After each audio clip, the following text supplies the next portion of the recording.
जय श्री कृष्णा दोस्तों, बेसरा फैमिली में आपका स्वागत है। दोस्तों, सावन का बहुत ही पावन महीना चल रहा है और सावन सोमवार का सबसे अधिक महत्व माना जाता है। इस माह में भगवान शंकर का वास शिवलिंग के रूप में साक्षात माना गया है। साथ ही इस माह में अगर हम भगवान शंकर की सच्चे मन से पाठ पूजा करते हैं तो निश्चित ही भगवान शंकर की कृपा बरसती है। इस माह में की गई पाठ पूजा अन्य महीनों के मुकाबले कई गुना फल हमें प्राप्त होता है और भगवान शंकर और माता पार्वती की अति शीघ्र हमें कृपा प्राप्त होती है। तो दोस्तों, इस माह में सावन के महीने में आपको भगवान शंकर का पूजन अवश्य करना चाहिए। विशेष रूप से सावन सोमवार में भगवान शंकर का पूजन अवश्य करें। साथ ही शिवलिंग पर चढ़ा हुआ एक फल आपको अवश्य ग्रहण करना चाहिए। इसके बिना आपकी पाठ पूजा अधूरी मानी जाती है। दोस्तों, सावन माह में ही भगवान शंकर ने जब समुद्र मंथन हुआ था तो विष का पान किया था। विष के प्याले को धारण करने के बाद भगवान शिव अचेत हो गए थे। उस वक्त सभी देव और दानव चिंतित हो गए थे। ऐसे में विष के प्रभाव को कम करने के लिए सभी ने शिवजी के सिर पर भांग और धतूरा रखा था। तब से सावन के माह में भांग और धतूरा शिवजी पर चढ़ाया जाने लगा और सावन माह में ही माता पार्वती ने घोर तपस्या करके भगवान शंकर को पति रूप में प्राप्त किया था।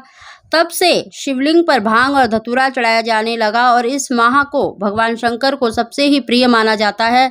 और इस माह में अगर भक्त सच्चे मन से भगवान शंकर का पूजन करता है, उनकी प्रिय वस्तु भांग, धतूरा, बेलपत्र चढ़ाता है तो भगवान शंकर बहुत ही शीघ्र प्रसन्न होते हैं।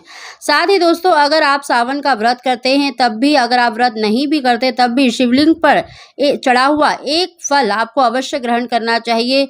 अगर आप इसको ग्रहण करते हैं तो इससे आपकी जो मनोकामना है वो बहुत ही शीघ्र पूरी होती है और भगवान शंकर की कृपा आपके ऊपर अवश्य ही होती है। दोस्तों, इसको अगर आप ग्रहण नहीं करते हैं तो आपकी पाठ पूजा अधूरी मानी जाती है।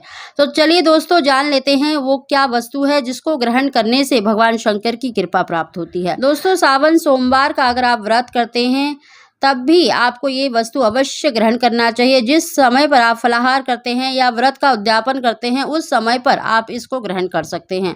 दोस्तों, शिवलिंग पर चढ़ा हुआ जो धतूरा होता है वो बिल्कुल जरा सा, यानी आपको थोड़ा सा धतूरा अपनी जीभ पर अवश्य स्पर्श करना चाहिए। यानी थोड़ा सा जो धतूरे का प्रसाद होता है उसे अवश्य ही चखना चाहिए। इससे भगवान शंकर की कृपा प्राप्त होती है। दोस्तों, धतूरा आपको ज़्यादा ग्रहण नहीं करना है, बिल्कुल थोड़ा सा, जरा सा आपको मतलब अपनी जीभ से स्पर्श ही करना है, यानी जरा सा चखना है। अगर आप ज़्यादा ग्रहण करते हैं तो इससे आप बीमार भी पड़ सकते हैं। और दोस्तों, आपको बेल फल, शिवलिंग पर चढ़ा हुआ जो बेल फल होता है वो प्रसाद के रूप में अवश्य ग्रहण करना चाहिए। इससे भगवान शंकर के साथ माता पार्वती की भी कृपा आपके ऊपर होती है। तो दोस्तों, सावन सोमवार के दिन शिवलिंग पर चढ़ा हुआ ये फल आपको अवश्य ग्रहण करना चाहिए।